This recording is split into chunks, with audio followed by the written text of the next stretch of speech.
दोस्तों आज हम लोग भारत में आरक्षण व्यवस्था को एक संपूर्ण टाइमलाइन के रूप में देखने जा रहे हैं। एक एक पॉइंट दोस्तों यहाँ पर बात होगी। आप चाहे जिस भी एग्जाम की तैयारी करते हो, अगर उसमें जो आरक्षण से रिलेटेड प्रश्न पूछा जाता है, दावा है दोस्तों एक भी प्रश्न अगर आएगा तो आपसे छूटेगा नहीं, चाहे जिस एग्जाम की आप तैयारी करते हो। और तो और दोस्तों पूरे आरक्षण व्यवस्था की पूरी प्रक्रिया को आपके सामने खोल कर रख देंगे और आरक्षण व्यवस्था को समझने में आपको बहुत बड़ी आसानी हो जाएगी। एक एक कैटेगरी वाइज हम लोग समझते हैं कि आखिर आरक्षण का प्रारंभिक इतिहास कहां से शुरू होता है। सबसे पहले दोस्तों बात करते हैं 1902 में। 1902 में महाराष्ट्र के कोल्हापुर के राजा, उस समय साहू जी महाराज थे, उनके द्वारा ओबीसी यानी पिछड़े वर्गों के लिए आरक्षण व्यवस्था लागू किया गया था। फिर दोस्तों 1921 आता है, उसमें अंग्रेजों ने मद्रास प्रेसिडेंसी में सामुदायिक आरक्षण व्यवस्था को लागू किया था 1921 में। और दोस्तों आपको बता दें कि 1881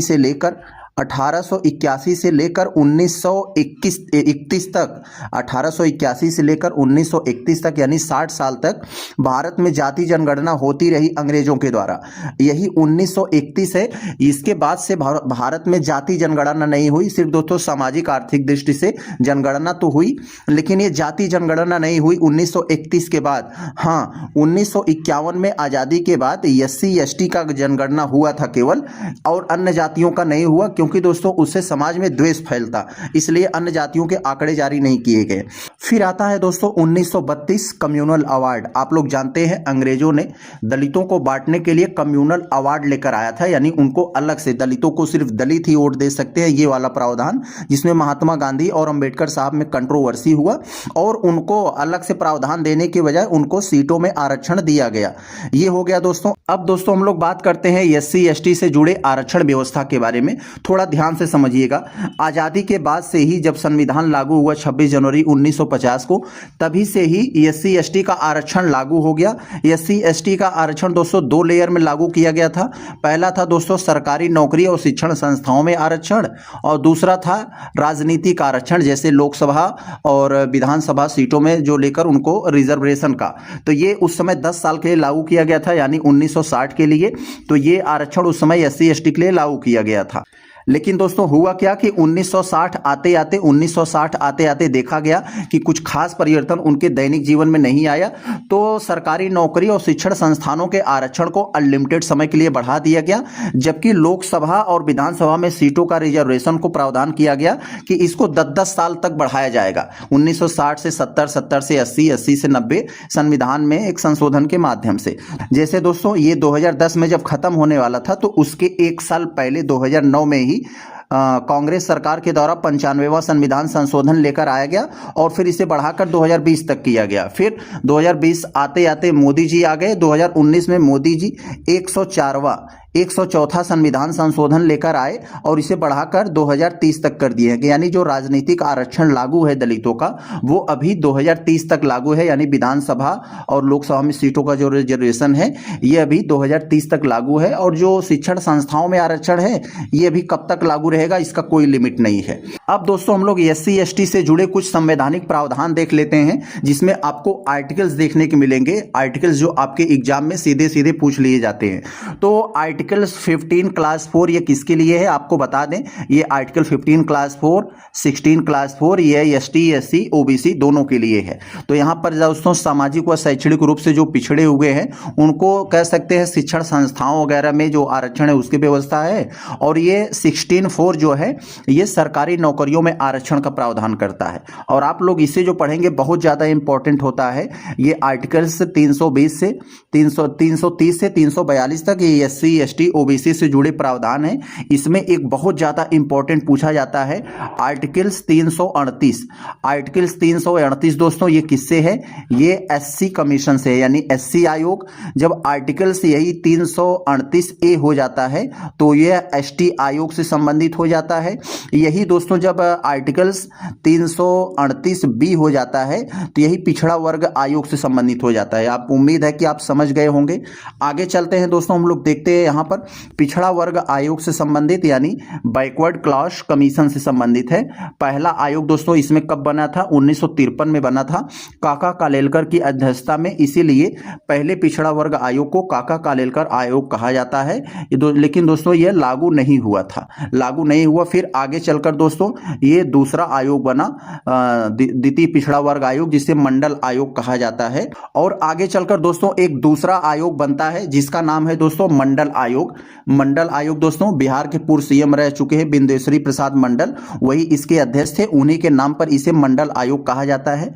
1979 में इसका गठन होता है और वो 1980 में अपना रिपोर्ट प्रस्तुत करते हैं। फिर दोस्तों आगे चलकर 10 साल में बीपी सिंह प्रधानमंत्री बनते हैं। उनके प्रधानमंत्री के कार्यकाल में ये आरक्षण को लागू किया जाता है। उस समय जानते हैं ये लालू प्रसाद यादव और ये मुलायम सिंह यादव, शरद यादव जैसे नेता थे, इनका बहुत ज़्यादा दबाव था। उस समय ये राम मंदिर का भी आंदोलन चल रहा था, तो उस समय मंडल और कमंडल की दोस्तों बहुत ज़्यादा राजनीति चल रही थी। मंडल आयोग को लागू कैसे हुआ? 1990 में लागू हुआ। प्रधानमंत्री बीपी सिंह थे और ओबीसी को इसमें 27% आरक्षण दिया गया। आप लोग जानते हैं दोस्तों, कहा जाता है अभी ज़्यादातर इंस्टाग्राम वगैरह पे स्लोगन बहुत ज़्यादा तेज वायरल होता है पेज कि मोदी जी ओबीसी होकर सवर्णों को आरक्षण दिए और बीपी सिंह सवर्ण होकर यानी क्षत्रिय होकर ओबीसी को आरक्षण दिए। तो कितना अच्छा है, यहाँ इससे लगता है कि यहाँ जात पात नहीं हो रहा है। अब दोस्तों जब ओबीसी मंडल, ये जो मंडल आयोग लागू हुआ तो इसे सुप्रीम कोर्ट में कुछ लोग ले गए, तो सुप्रीम कोर्ट ने इंदिरा साहनी केस 1992 में अपना फैसला सुनाया कि भाई ये मंडल आयोग जो दिया गया है ओबीसी जातियों को ठीक है, ये कोई गड़बड़ नहीं है, ओबीसी आरक्षण ये लीगल है। लेकिन ओबीसी में आरक्षण जो ओबीसी में क्रीमी लेयर हैं उनको नहीं मिलेगा, यानी जो साधन संपन्न ओबीसी हैं उनको आरक्षण से बाहर रखा जाएगा। तो इसमें दोस्तों और कहा, इस इंदिरा साहनी केस में और कहा कि आरक्षण ये 50% से ज़्यादा अब नहीं होना चाहिए। यानी दोस्तों आप लोग जानते हैं 7.5% तो एसटी का हो गया, 7.5% तो एसटी का हो गया, 15% दोस्तों 15% ये एससी का हो गया और 27% दोस्तों यहाँ पर किसका हो गया? ओबीसी का हो गया। तो दोस्तों सुप्रीम कोर्ट ने इंदिरा साहनी केस में यही कहा कि भाई देखो अब 49.5% जो सीटें रिजर्व हो चुकी हैं, अब लगभग यानी 50% सीटें बची हैं। इन 50% सीटों को अनरिजर्व रखा जाए, यानी सबके लिए रखा जाए। ये किसी के लिए एक रिजर्वेशन अब इससे ज़्यादा नहीं बढ़ाया जा सकता। लेकिन मोदी जी ने वो डीपीएसपी का हवाला देते हुए 10% ईडब्ल्यूएस लेकर आए, वो बात की बात है। इसको हम आगे देखते हैं। अब यहाँ पर हम लोग दोस्तों देख लेते हैं ये महिला आरक्षण के बारे में। 2023 में दोस्तों आया, ये संसद में महिला आरक्षण बिल लागू किया गया। अब इसमें 33% महिलाओं को आरक्षण दिया गया लोकसभा और विधानसभा की सीटों। अब तक तो दोस्तों पंचायतों में केवल महिला का आरक्षण लागू है 33%, लेकिन ये विधानसभा लोकसभा की सीटों पर लागू नहीं होता था। जितना मन करता था उतना वो लोग उतार देते थे कैंडिडेट। लेकिन अब कम से कम लोकसभा हो या विधानसभा की सीटों में चुनाव हो, इसमें 33% महिलाओं को सीट देना अनिवार्य रहेगा। तो ये हुआ यहाँ पर, लेकिन ये अभी लागू नहीं होगा, ये परिसीमन के बाद लागू होगा। एक तरह से अभी जब जनगणना हो जाएगी, परिसीमन होगा, तो उसके बाद ये लागू होगा। महिलाओं का आरक्षण अभी लागू नहीं है, बन गया है कानून। आगे देखें दोस्तों, अगर हम लोग यहाँ पर कुछ महत्वपूर्ण संशोधन दिए गए हैं। 103वें संविधान संशोधन 2019 में आता है, ईडब्ल्यूएस लेकर आते हैं, जिसमें जो नॉन ओबीसी एसटी एससी है, यानी कह सकते हैं हम सवर्ण हैं, उनको ये 10% का आरक्षण दिया गया। आगे दोस्तों अगर हम लोग देखें यहाँ पर एससी एसटी का आरक्षण संविधान लागू होने से ही है। ओबीसी को आरक्षण मंडल आयोग से मिला, जिसमें क्रीमी लेयर में केवल जो है ओबीसी में जो लोग क्रीमी लेयर आते हैं उनको आरक्षण नहीं मिलेगा। और इंदिरा साहनी केस में कहा गया कि 50% सीमा तय किया गया आरक्षण का। और यहाँ पर महिला आरक्षण आता है दोस्तों 2023 में, और 2019 में ईडब्ल्यूएस आता है, यहाँ पर ईडब्ल्यूएस का प्रावधान। तो